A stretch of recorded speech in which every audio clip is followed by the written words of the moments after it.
اٹھتے بیٹھتے آتے جاتے استغفر اللہ ربی استغفر اللہ الذی لا الہ الا ہو الحی القیوم واتوب الیہ استغفر اللہ ربی من کل ذنب واتوب الیہ. یہ پڑھا کرو جتنے استغفار آپ کو یاد ہے. بہت زیادہ پڑھو، کم پڑھنے سے نہیں کام چلے گا، کیونکہ دنیا کی تمام تکلیفیں، رنج اور غم، صدمہ اور مصیبت، فتنہ اور پریشانی سورۃ انفال میں ہے. استغفار سے ختم ہو جائے گا. استغفار ہمیں کرنا چاہیے. پیرانی پیر شیخ عبد القادر جیلانی نے ایک موقع پر لکھا ہے کہ جن کو استغفار کا پتہ ہے اور پھر وہ پریشان ہوتا ہے، فرمایا بہت بڑا کذاب اور جھوٹا ہے.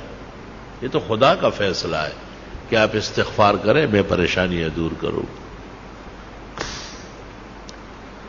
اب یہ کہ ہمیں محبت چاہیے، آرام چاہیے، عزت چاہیے، حلال دولت چاہیے، وقار چاہیے، حفاظت چاہیے، خدا تیری نصرت چاہیے، بندوں کے ہر شر فساد سے بچت چاہیے. اس کا ذکر اللہ نے سورۃ نوح میں کیا ہے 29ویں پارے میں کہ یہ بھی استغفار سے ہو. لے سارا کام استغفار سے ہو رہا. علماء نے اس طرح ایک مثال دی کہ اگر فرید گنج شکر، ان کے شیخ قطب الدین بختیار کاکی، ان کے شیخ معین الدین چشتی اور ان کے شیخ عثمان ہارونی اور ان سے بھی بڑے شیخ عبد القادر جیلانی اور سید علی حجویری داتا گنج بخش اور حسن بصری اور علی مرتضی اور چاروں مقرب ملائک، ان سے بھی آپ وظیفہ مانگے. استغفار سے بڑھ کر کوئی وظیفہ نہیں دے. سب کا اتفاق استغفار پر ہوا.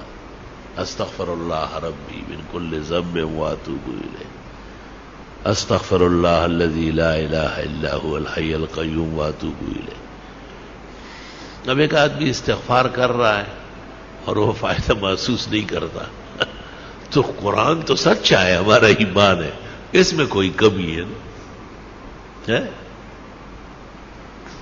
وہ عورت نے وہ چاند دیکھا ایسا چاند کی طرح، تو انگلی کے ساتھ کوئی چیز لگی تھی نامناسب، کہنے لگی چاند تو بہت اچھا لیکن بدبو آ رہی. بدبو تو آپ میں ہے، چاند میں تھوڑا ہی ہے. اب اپنے آپ کو اس معیار پر لانا ہے کہ ہمیں استغفار سے وہ فائدہ پہنچے جو اللہ تعالیٰ نے سورۃ انفال میں بیان کیا ہے. وما كان اللہ لیعذبہم وانت فیہم وما كان اللہ معذبہم وہم یستغفرون. ایک ایسی نیکی اور ایسا عمل جو نبی کے برابر ہو یا نبی جیسی رحمتیں مل جائے، قرآن کی اس آیت میں ہے جو میں نے پڑھی کہ وہ استغفار کا عمل. یا تو نبی کی وجہ سے بچتے ہو یا استغفار سے بچتے. خوب استغفار کیا کرو. بعض راتیں مناؤ، باقاعدہ بعض اوقات منا لو کہ بھئی میں سحری میں اٹھوں گا اور سورج نکلنے تک استغفار کروں گا، اور میں جمعے کی نماز کے لیے 2 گھنٹے پہلے آؤں گا، سورۃ کاف پڑھوں گا، 100 مرتبہ درود ابراہیمی پڑھوں گا، بس پھر جمعے تک استغفار کروں گا. جمعے میں اتنا ٹائم نہیں ہے تو چلو عصر سے مغرب صحیح ہے، مغرب سے عشاء تک کچھ تو ادھر کنڈے زویا اور سوخو بویا، کچھ تو کرے آپ، اپنے آپ کو ذرا قیمتی بنائے. جتنی خوشیاں چاہیے، جتنے آرام اور راحت چاہیے، جتنی عزت چاہیے، اللہ تعالیٰ سورۃ نوح میں فرماتے ہیں فَقُلْتُ اسْتَغْفِرُوا رَبَّكُمْ، استغفار کرو وہ مل جائے گا، سب عطا ہو جائے گا. ہمیں بھی دعاؤں میں یاد رکھو، دینی مدرسوں کو بھی، طلباء کو بھی، اور یہ موجودہ پریشانیوں کو بھی، اور استغفار کی کثرت کرو. راتوں کو بستر پر جاتے وقت 33 دفعہ سبحان اللہ، 33 مرتبہ الحمدللہ، 34 مرتبہ اللہ اکبر پڑھا کرو. آج ہی بخاری شریف میں آ رہا تھا کہ حضرت فاطمہ آئی اور ام المومنین عائشہ کو کہا کہ حضرت غلام بانٹ رہے ہیں، مجھے بھی کوئی نوکرانی دے دے. جب حضرت آئے بتایا، انہوں نے کچھ کہے بغیر ان کے گھر گئے اور ان کو کہا بس رات کو یہ پڑھا کرو 33 مرتبہ سبحان اللہ 33 مرتبہ الحمدللہ، 34 مرتبہ اللہ اکبر. یہ دنیا بھر کے غلام کنیز آرام و راحت سے بہتر ہے. تسبیحات دائیں ہاتھ سے پڑھا کرو، بائیں ہاتھ سے اسلام میں کوئی تسبیح نہیں ہے. جو مسئلہ نہیں جانتے ان کو بتانا ضروری ہے، جو جاننے کے بعد بھی نہ مانے اللہ ان کو ہدایت کی توفیق دے.